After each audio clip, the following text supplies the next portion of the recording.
warahmatullahi wabarakatuh. Perkenalkan, nama saya Dinda Sirahai Leruba. Saya dari kelas PBA 2B.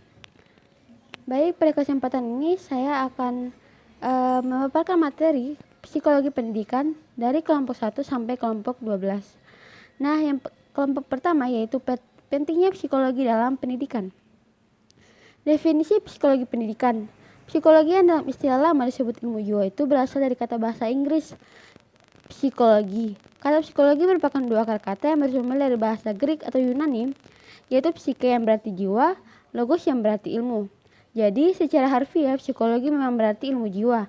Alhasil secara ringkas dapat kita tarik sebuah simpulan bahwa psikologi adalah ilmu pengetahuan yang menyelidiki dan membahas tingkah laku terbuka dan tertutup pada manusia.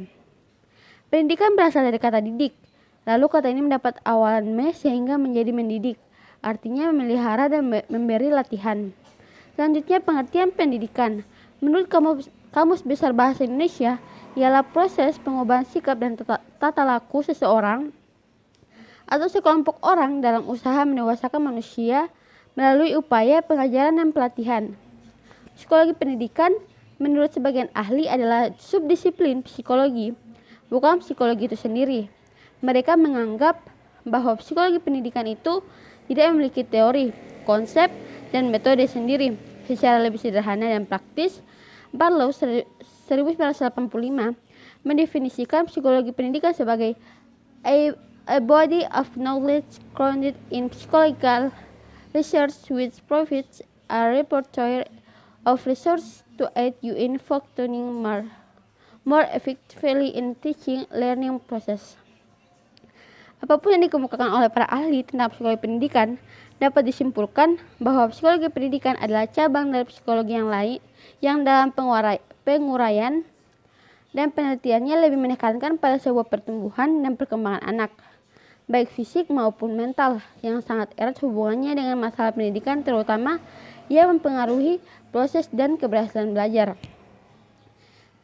Yang selanjutnya yaitu bagian B, peran psikologi pendidikan dalam proses pembelajaran. Peranan psikologi dalam dunia pendidikan sangatlah penting dalam rangka mewujudkan tindakan psikologis yang tepat dalam interaksi antara setiap faktor pendidikan. Pengetahuan psikologis tentang peserta didik menjadi hal yang sangat penting dalam pendidikan. Oleh karena itu, psikologi pendidikan berfungsi diantaranya yang pertama sebagai proses perkembangan siswa, yang kedua mengarahkan cara belajar siswa, yang ketiga sebagai penghubung antara mengajar dengan belajar, yang keempat sebagai pengambilan keputusan untuk pengelolaan proses belajar mengajar. Guru merupakan seorang tenaga pendidik di sekolah, dan sebagai seorang pendidik perlu menggunakan hasil-hasil penyelidikan psikologi dalam tugasnya. Menurut Surya Brata 1984, psikologi pendidikan di sekolah berusaha memecahkan masalah seperti berikut. Yang pertama, pengaruh pembawaan dan lingkungan atas belajar. Yang kedua, teori dan proses belajar. Hubungan antara taraf kematangan dengan taraf kesiapan belajar, perbedaan individu dan pengaruhnya terhadap hasil pendidikan, pengaruh batinia yang terjadi selama belajar, teknik evaluasi yang efektif atas kemajuan yang dicapai anak didik. Yang kelima, hubungan teknik antara mengajar dan hasil belajar. Yang selanjutnya, perbandingan hasil pendidikan formal dan pendidikan yang dimiliki para petugas pendidikan. Yang ketujuh, pengaruh kondisi sosial anak didik atas pendidikan yang diterima. Bagian C, manfaat mempelajari psikologi pendidikan bagi pendidik. Psikologi pendidikan memberikan banyak kontribusi kepada pendidik dan calon pendidik untuk meningkatkan efisiensi proses pembelajaran pada kondisi yang berbeda-beda. Berikut terdapat beberapa manfaat dalam mempelajari psikologi pendidikan. Yang pertama, memahami perbedaan siswa atau diversity of student. Yang kedua, untuk memilih strategi dan metode pembelajaran. Yang ketiga, untuk menciptakan iklim belajar yang kondusif di dalam kelas.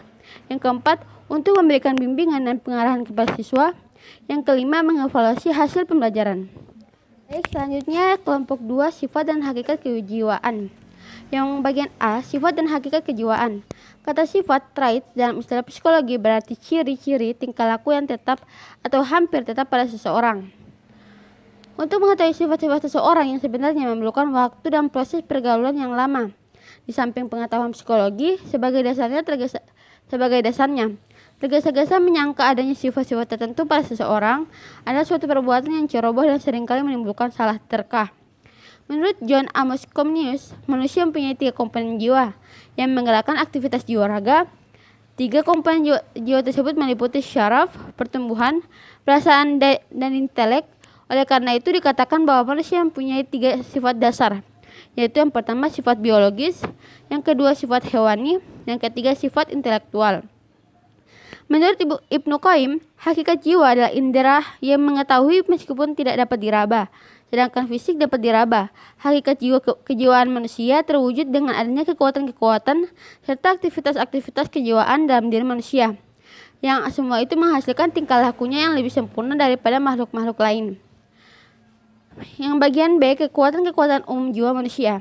Berdasarkan observasi dan introspeksi, Plato 428-348 mengungkapkan bahwa jiwa manusia terdiri atas 3 kekuatan, yaitu yang pertama akal sebagai kekuatan terpenting dari jiwa manusia, yang kedua spirit sebagai kekuatan penggerak kehidupan pribadi manusia, yang ketiga nafsu sebagai stimulus gerakan fisik dan kejiwaan, dan merupakan kekuatan paling konkret dalam diri manusia. Kekuatan kejiwaan manusia menurut Jean-Jacques Rousseau 1712-1778 ada 5 yang terdiri dari 5 kekuatan jiwa manusia, yaitu yang pertama penginderaan terjadi apabila objek-objek eksternal berinteraksi dengan organ-organ indera. Yang kedua perasaan yang sangat erat hubungannya dengan penginderaan. Yang ketiga keinginan sangat erat kaitannya dengan perasaan senang atau tidak senang, cocok atau tidak cocok, dan sebagainya. Yang keempat, kemauan sangat erat hubungannya dengan keinginan. Yang kelima, akal sebagai kekuatan penemu ide umum maupun kebenaran sesuai ide. C. Aktivitas kejiwaan manusia. Di mana manusia memiliki indera untuk mengamati segala sesuatu yang ada dalam lingkungannya. Dari hasil pengamatan itu tinggallah kesan atau tanggapan.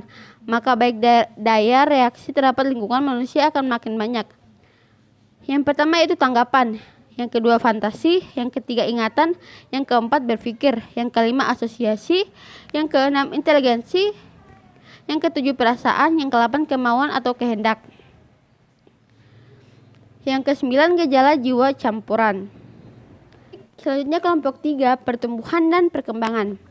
Bagian A, pengertian pertumbuhan dan perkembangan. Menurut pandangan para ahli biologi, pertumbuhan diartikan sebagai suatu penambahan dalam ukuran, bentuk, berat atau pikiran dimensif daripada tubuh dan bagian-bagiannya. Sedangkan kata perkembangan dimaksudkan untuk menunjukkan perubahan-perubahan dalam bentuk bagian tubuh dan integrasi ke dalam suatu kesatuan fungsional bila pertumbuhan itu berlangsung. Dapat disimpulkan bahwa pertumbuhan berkenaan dengan penyempurnaan struktur, sedang perkembangan dengan penyempurnaan fungsi. Pertumbuhan dan perkembangan mempunyai persamaan, yakni suatu proses perubahan yang menuju ke arah kesempurnaan. Kedua istilah tersebut bersifat integral. Yang bagian B, faktor-faktor yang berpengaruh terhadap pertumbuhan dan perkembangan. Yang pertama faktor eksternal. Yaitu yang pertama ada faktor genetik, yang kedua ada faktor fisiologis, yang ketiga ada faktor psikologis, dan selanjutnya ada faktor eksternal. Di mana faktor eksternal ini ada faktor biologis, faktor psikis, dan juga faktor ekonomi, situasi sosial ekonomi, ada faktor kultural, faktor edukatif, faktor religius, dan faktor lingkungan. Baik yang bagian C, aspek-aspek pertumbuhan dan perkembangan. Pertumbuhan fisik yang terjadi pada diri si anak adalah menyangkut semua organ dan struktur organnya, seperti organ fisik dalam misalnya jantung, paru-paru, otak, dan sebagainya. Semuanya mengalami perubahan-perubahan secara kuantitatif, yaitu semakin besar semakin banyak, semakin lengkap strukturnya, sehingga si anak tinggi badannya dan pertumbuhannya selesai apabila semua organ fisiknya mencapai kematangan, sehingga anak mencapai kedewasaan fisik. Adapun perkembangan mental psikologis yang terjadi pada diri si anak adalah mencakup semua aspek mental psikologis anak, baik segi pengetahuan, keterampilan, kecerdasan, sifat sosial, moral, agama, sikap, reaksi, dan aspek-aspek mental psikologis lainnya, yang semuanya itu melalui proses perkembangan akan mengalami perubahan secara kuantitatif dan kualitatif, sehingga si anak bukan saja semakin banyak pengetahuan dan kemampuannya, tetapi juga semakin baik kualitas pengetahuan dan kemampuan yang dimilikinya. Mengalim Purwanto 2003-69 terdapat beberapa macam pembawaan, yaitu sebagai berikut. Yang pertama, pembawaan jenis, yang kedua pembawaan ras, yang ketiga pembawaan jenis kelamin, yang keempat pembawaan perseorangan, dan selanjutnya yaitu kelompok 4 tentang hereditas. Pengertian hereditas menurut Witherington seperti yang dikutip oleh H.M. Arifin, hereditas adalah suatu proses penurunan sifat-sifat atau benih dari generasi ke generasi lain melalui plasma benih, bukan dalam bentuk tingkah laku, melainkan struktur tubuh. Hal ini senada dengan ungkapan Rifah Hidayah, hereditas adalah proses penurunan pemindahan ciri-ciri khas generasi yang satu ke generasi berikutnya dengan melalui plasma benih. Jadi yang diturunkan adalah strukturnya dan bukan perilakunya. Keturunan atau hereditas merupakan faktor pertama yang mempengaruhi perkembangan individu. Dalam hal ini, hereditas diartikan sebagai totalitas karakteristik individu yang diwariskan orang tua kepada anak, atau segala potensi baik fisik maupun psikis yang dimiliki individu sebagai totalitas karakteristik individu yang diwariskan orang tua kepada anak, atau segala potensi baik fisik maupun psikis yang dimiliki individu sejak masa konsepsi atau pertumbuhan ovum oleh sperma sebagai pewarisan dari pihak orang tua melalui gen-gen. Adapun prinsip-prinsip hereditas menurut Crow and Crow adalah: yang pertama, prinsip reproduksi; yang kedua, prinsip konformitas; yang ketiga, prinsip variasi; yang keempat, prinsip regresi filial; yang kelima, prinsip jenis menyilang. Pada intinya, jika mengacu dari prinsip-prinsip di atas, maka seorang anak yang mempunyai kecerdasan yang luar biasa belum tentu terlahir dari orang tua yang cerdas, namun salah satu dari nenek moyangnya pastilah ada yang mempunyai kecerdasan yang luar biasa. Hal itu memang sulit dibuktikan karena membutuhkan pengetahuan masa silam. Namun itu terjadi pada sebagian masyarakat atau kiai, contohnya Kiai Haji Hasyim Asy'ari. Bagian B, teori tentang hereditas. Menurut Maurice Albige, sifat dasar moral manusia ada yang baik, jelek, maupun netral. Sedangkan hubungan manusia dengan lingkungannya bersifat aktif, pasif, atau interaktif.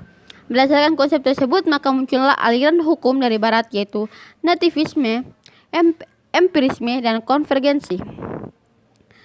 Yang selanjutnya yaitu bagian C, konsep hereditas dalam pembentukan manusia menurut para ahli pendidikan. Dalam ilmu psikologi, faktor pembawaan disebut dengan faktor endogen, yang mana yang dimaksud dengan faktor endogen ialah faktor atau sifat yang dibawa oleh individu sejak dalam kandungan hingga kelahiran, yang mana individu itu terjadi dari bertemunya ovum dari ibu dan sperma dari ayah. Abu Ahmad di 2009. Jadi berdasarkan pengertian di atas, tidaklah mengherankan bahwa faktor pembawaan atau endogen yang dibawa oleh individu mempunyai sifat-sifat seperti orang tuanya, yaitu kelompok 5, yaitu psikologi lingkungan. Pengertian psikologi pendidikan. Pengertian psikologi menurut para ahli. Menurut Crow and Crow mengemukakan pendapatnya tentang pengertian psikologi adalah tingkah laku manusia, yaitu interaksi manusia dengan dunia sekitarnya, baik berupa manusia, hewan, iklim, kebudayaan, dan sebagainya. Menurut Plato dan Aristoteles, psikologi merupakan ilmu yang mempelajari tentang hakikat jiwa serta prosesnya, sampai akhir bahwa psikologi merupakan ilmu yang mempelajari tentang tingkah laku manusia, baik secara individu maupun dalam hubungannya dengan lingkungan. Tingkah laku tersebut berupa tingkah laku tampak maupun tidak tampak, serta disadari maupun tidak disadari. Yang kedua, psikologi lingkungan. Psikologi sebagai disiplin berlaku yang bersifat multidisipliner, memiliki fokus pada saling berhubungan antara pelaku dan pengalaman seseorang dengan lingkungan fisik dan sosial. Secara lebih spesifik, ketika kita membicarakan tentang definisi lingkungan, maka akan muncul berbagai definisi yang sangat luas menjadi perbincangan setiap bidang ilmu yang ada. Konsep yang cukup luas itu tentang lingkungan ini sehingga menimbulkan berbagai kebingungan tentang berbagai macam definisi lingkungan, dari persamaan dan perbedaan tentang konsep lingkungan yang dimiliki ilmu atau ilmu alam dan ilmu sosial memiliki akar sejarah yang panjang. Sejarah panjang ini dimulai ketika ilmu pengetahuan dibagi menjadi dua cabang, yaitu filsafat alam yang menjadi rumpun ilmu dan filsafat moral yang kemudian berevolusi menjadi ilmu sosial. Jadi psikologi lingkungan merupakan ilmu yang mempelajari tentang tingkah laku manusia baik secara individu maupun dalam hubungannya dengan lingkungan. Tingkah laku tersebut berupa tingkah laku tampak maupun tidak tampak, serta didasari maupun tidak disadari. Yang bagian B, ruang lingkup psikologi pendidikan. Ruang lingkup psikologi pendidikan tidak hanya memberi perhatian terhadap manusia, tempat serta perilaku dan pengalaman manusia dan hubungannya dengan setting fisik, namun juga membahas rancangan atau desain, ataupun hal-hal yang lebih spesifik seperti ruang-ruang, bangunan-bangunan, ketetanggaan, serta setting-setting pada lingkup yang bervariasi lainnya. Selanjutnya yaitu dampak lingkungan terhadap psikologi. Adapun lingkungan yang mempengaruhi psikologi manusia adalah yang pertama temperatur, yang kedua polusi udara, yang ketiga kebisingan, yang keempat kepadatan. Selanjutnya yaitu kelompok 6 tentang tinjauan teoritis tentang belajar. Latar belakang munculnya teori belajar behavioristik, kognitif, dan humanistik. Psikologi aliran behavioristik mulai mengalami perkembangan dengan lahirnya teori-teori tentang belajar yang dipelopori oleh Thorndike, Maslow, Watson, dan Guthrie. Mereka masing-masing telah mengadakan penelitian yang menghasilkan penemuan-penemuan yang berharga mengenai hal belajar.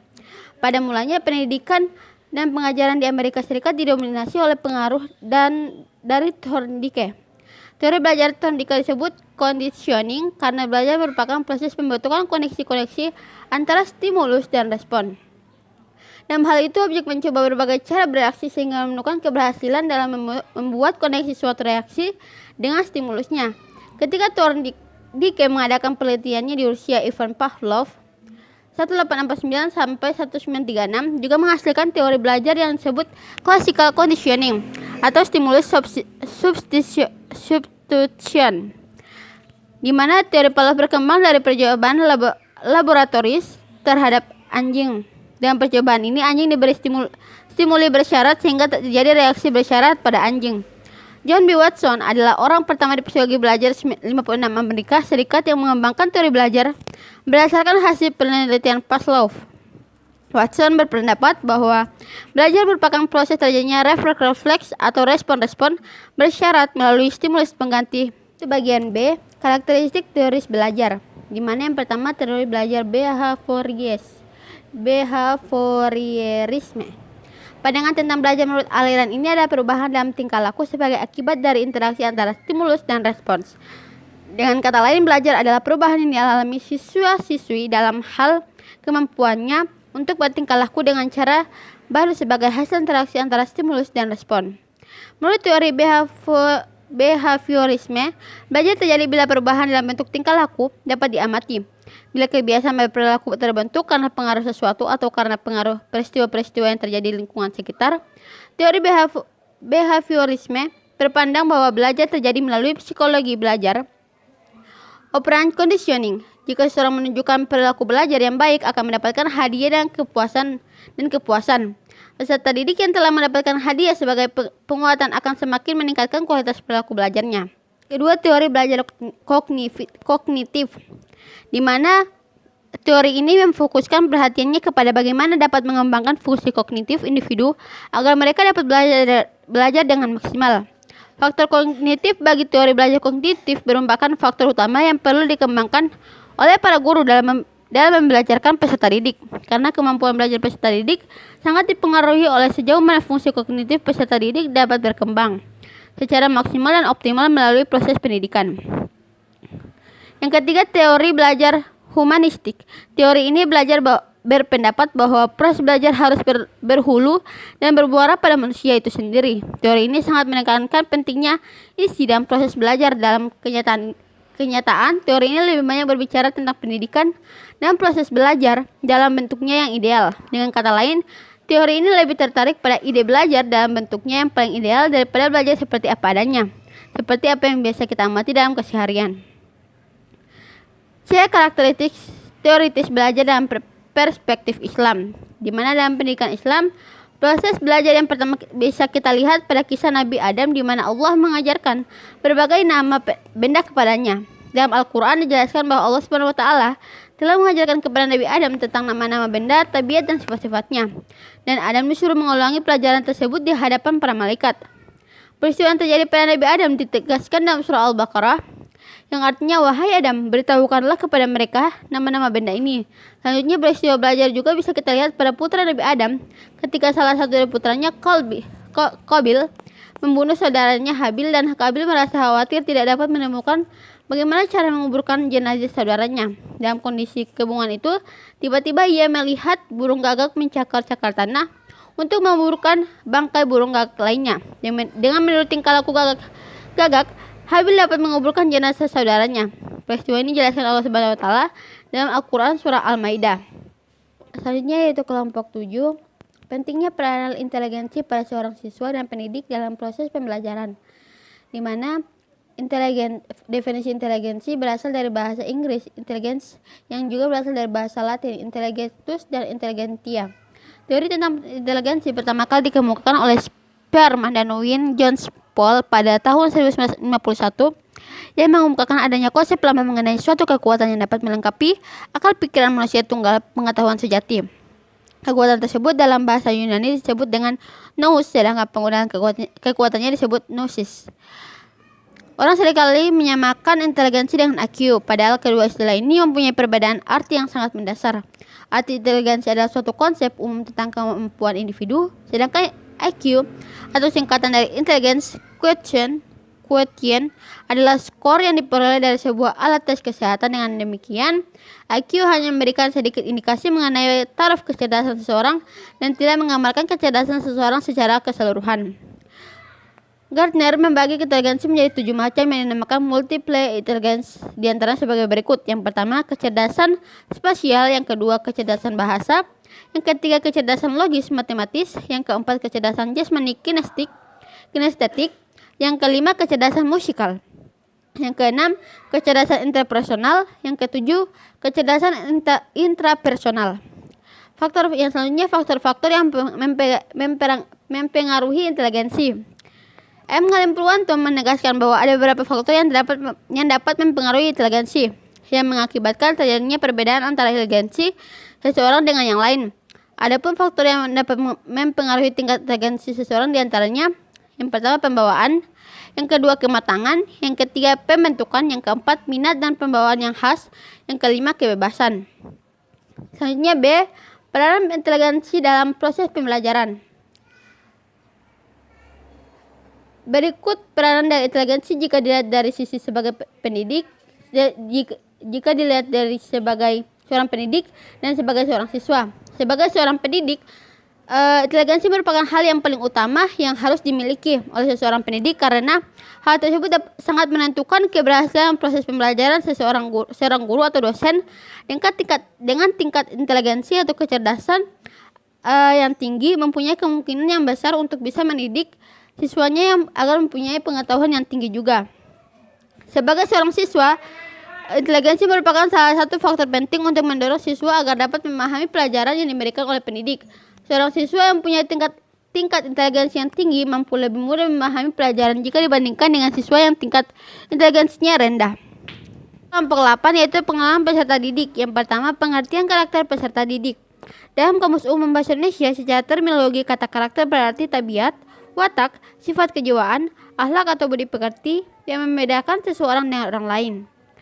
Menurut Kementerian Pendidikan Nasional dan Kebudayaan, terdapat 18 nilai yang dikembangkan. Yang pertama, nilai religius, yang kedua jujur, yang ketiga toleransi, yang keempat disiplin, yang kelima kerja keras, yang keenam kreatif, yang ketujuh mandiri, yang ke-8 demokratis, yang ke-9 rasa ingin tahu, yang ke-10 semangat kebangsaan, yang ke-11 cinta tanah air, yang ke-12 menghargai prestasi, yang ke-13 bersahabat atau komunikatif, yang ke-14 cinta damai, yang ke-15 gemar membaca, yang ke-16 peduli lingkungan, yang ke-17 peduli sosial, yang ke-18 tanggung jawab. Selanjutnya perbedaan peserta didik. Masalah perbedaan per individu perlu mendapat perhatian dalam pelayanan pendidikan.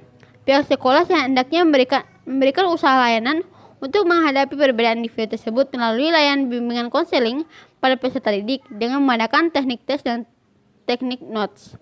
Adapun perbedaan dalam peserta didik itu seperti pada perbedaan kecerdasan, pengetahuan, dan hasil belajar. Macam-macam perbedaan individual peserta didik yaitu yang pertama jenis kelamin dan gender, yang kedua kemampuan, yang ketiga kepribadian, yang keempat gaya belajar.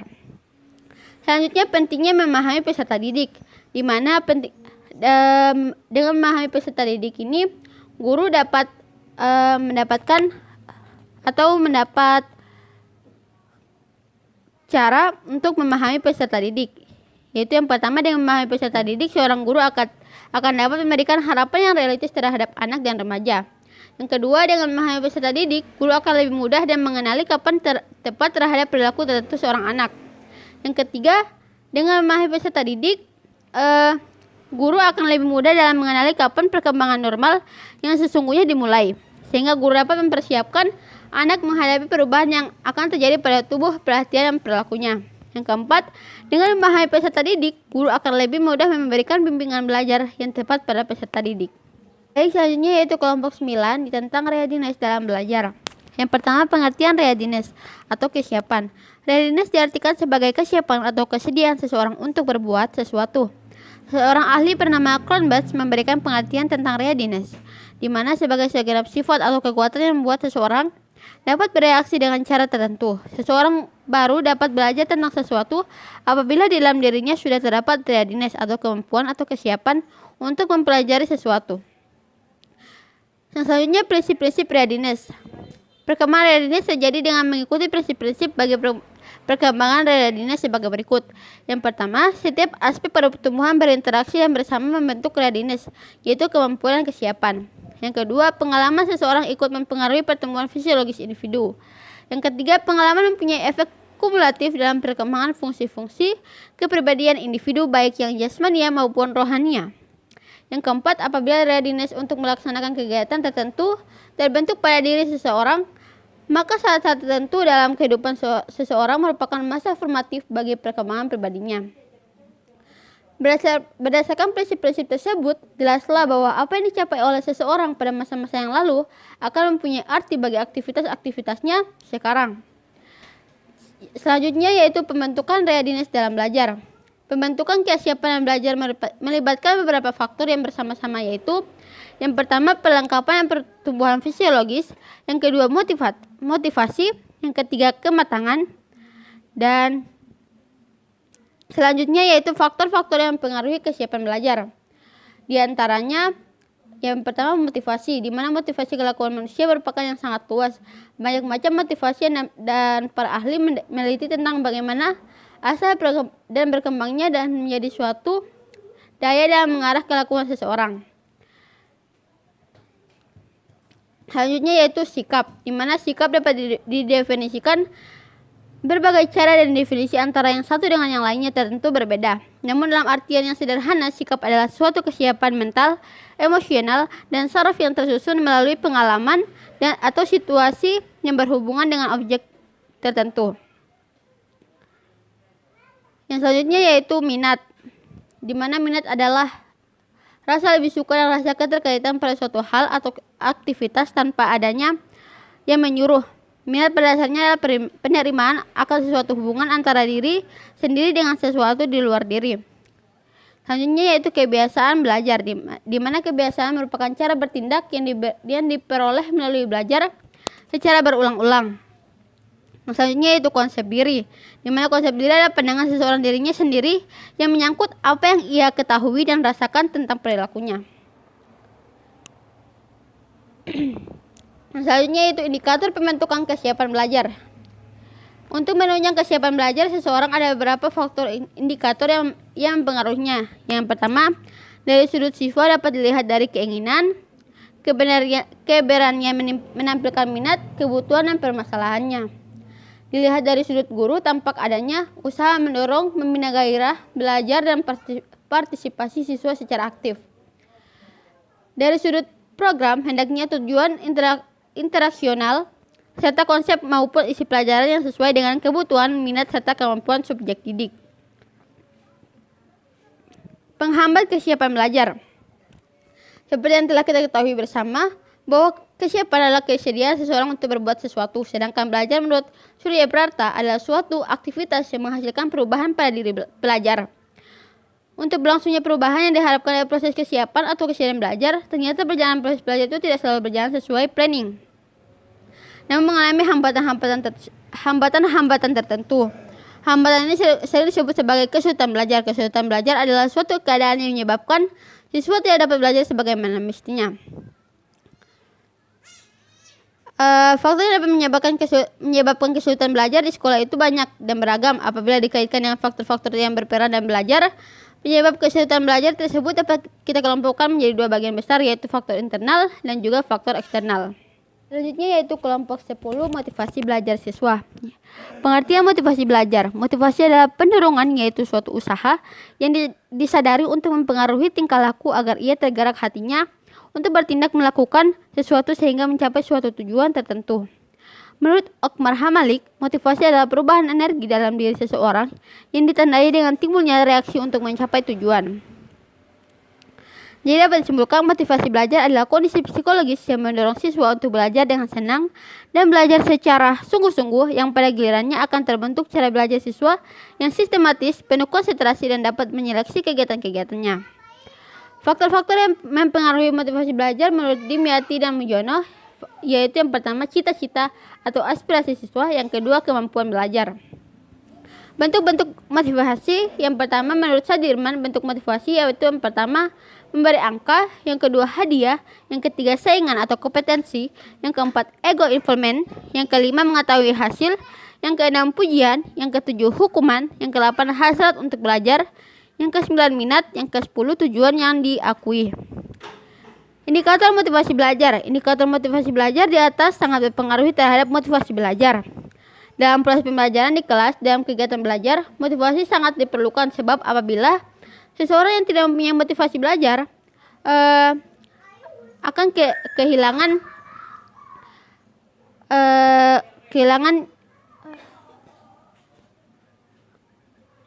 apa yang mereka capai.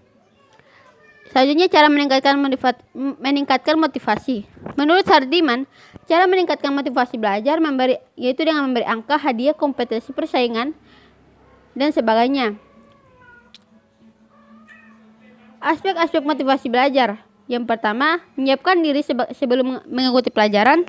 Yang kedua, mengikuti pelajaran di kelas. Yang ketiga, menindaklanjuti pelajaran di sekolah. Prinsip-prinsip motivasi belajar yaitu yang pertama, motivasi sebagai dasar penggerak yang mendorong aktivitas belajar. Motivasi intrinsik lebih utama daripada motivasi ekstrinsik dalam belajar. Yang ketiga, motivasi berupa pujian lebih baik daripada hukuman. Yang keempat, motivasi berhubungan erat dengan kebutuhan dalam belajar. Yang kelima, motivasi dapat memupuk optimisme dalam belajar. Yang keenam, motivasi melahirkan prestasi dalam belajar. Unsur-unsur yang mempengaruhi motivasi belajar yaitu yang pertama, menurut Omar Hamalik, cara memotivasi siswa belajar adalah sebagai berikut. Yang pertama, kebermaknaan. Yang kedua, modeling. Yang ketiga, komunikasi terbuka. Yang keempat, hubungan pengajaran dengan masa depan siswa. Yang kelima, prasyarat. Yang keenam, novelty. Yang ketujuh, latihan dan praktik yang aktif dan bermanfaat. Yaitu kelompok 11 tentang kesulitan belajar. Yang pertama, pengertian kesulitan belajar. Kesulitan belajar adalah suatu keadaan yang menyebabkan siswa tidak dapat belajar sebagaimana mestinya. Menurut Sabri, kesulitan belajar yaitu kesukaran siswa dalam menerima atau menyerap pelajaran di sekolah. Adanya kesulitan belajar akan menimbulkan suatu keadaan di mana siswa tidak dapat belajar sebagaimana mestinya sehingga memiliki prestasi belajar yang rendah. Siswa yang mengalami masalah dengan belajarnya biasanya ditandai adanya gejala. Yang pertama, prestasi yang rendah atau di bawah. Yang kedua, hasil yang dicapai tidak seimbang dengan usaha yang dilakukan. Yang ketiga, lambat dalam melakukan tugas belajar. Selanjutnya, faktor kesulitan belajar. Faktor yang dapat menyebabkan kesulitan belajar di sekolah itu banyak dan beragam. Apabila dikaitkan dengan faktor-faktor yang berperan dalam belajar, penyebab kesulitan belajar tersebut dapat kita kelompokkan menjadi dua bagian besar, yaitu faktor yang berasal dari dalam diri siswa. Yang kedua, faktor yang berasal dari luar diri siswa. Yang pertama, faktor internal, yaitu sebab yang bersifat fisik. Yang kedua, sebab yang bersifat karena rohani. Faktor eksternal itu yang pertama faktor keluarga dan juga faktor sekolah. Selanjutnya, cara mengatasi kesulitan belajar siswa yaitu yang pertama, tempat duduk siswa, di mana anak yang mengalami kesulitan pendengaran dan penglihatan hendaknya mengambil posisi tempat duduk di bagian depan. Lalu gangguan kesehatan, di mana anak yang mengalami gangguan kesehatan sebaiknya diistirahatkan di rumah dengan tetap memberinya bahan pelajaran dan dibimbing oleh orang tua. Yang ketiga, program remedial, di mana siswa yang gagal mencapai tujuan pembelajaran akibat gangguan internal perlu ditolong dengan melaksanakan program remedial. Selanjutnya yaitu kelompok 12, aplikasi psikologi belajar, di mana yang pertama pengertian teori belajar. Teori belajar adalah seperangkat pernyataan umum yang digunakan untuk menjelaskan kenyataan mengenai belajar. Aplikasi teori belajar dalam situasi pembelajaran membutuhkan kejelian dan kecermatan guru untuk menangkap pesan-pesan yang terkandung dalam teori belajar. Ada 3 teori belajar, yaitu teori belajar behavioristik, kognitif, dan humanistik.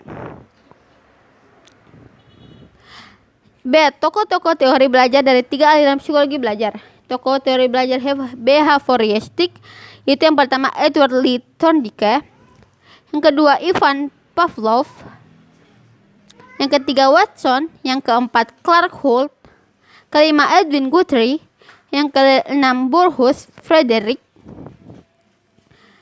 Dan bagian B, tokoh teori belajar kognitif, yang pertama Piaget, yang kedua ada Ausubel, yang ketiga Brunner, dan tokoh teori belajar humanistik ada yang pertama Arthur Combs, yang kedua Maslow, yang ketiga Rogers, yang keempat Bloom dan Cottrell, yang kelima Kolb, dan yang keenam Honey dan Mumford.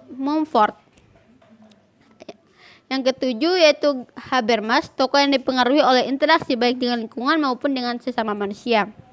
Kelebihan dan kekurangan teori belajar. Kelebihan teori belajar behavioristik yaitu membiasakan guru untuk bersikap teliti dan peka pada situasi dan kondisi belajar.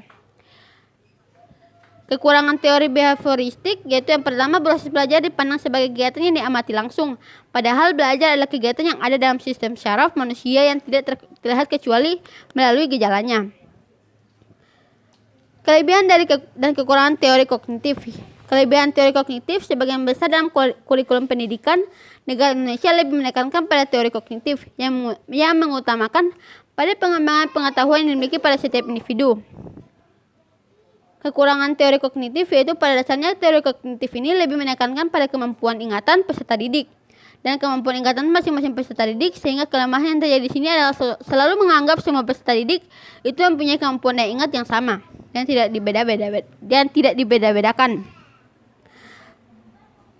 Kelebihan dan kekurangan teori humanistik. Kelebihannya yang pertama, pembelajaran dengan teori ini sangat cocok diterapkan untuk materi pembelajaran yang bersifat pembentukan kepribadian, hati nurani, perubahan sikap, dan analisis terhadap fenomena sosial.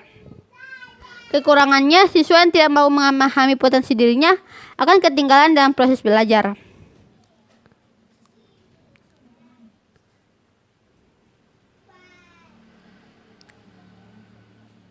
Mungkin itu saja yang dapat saya sampaikan.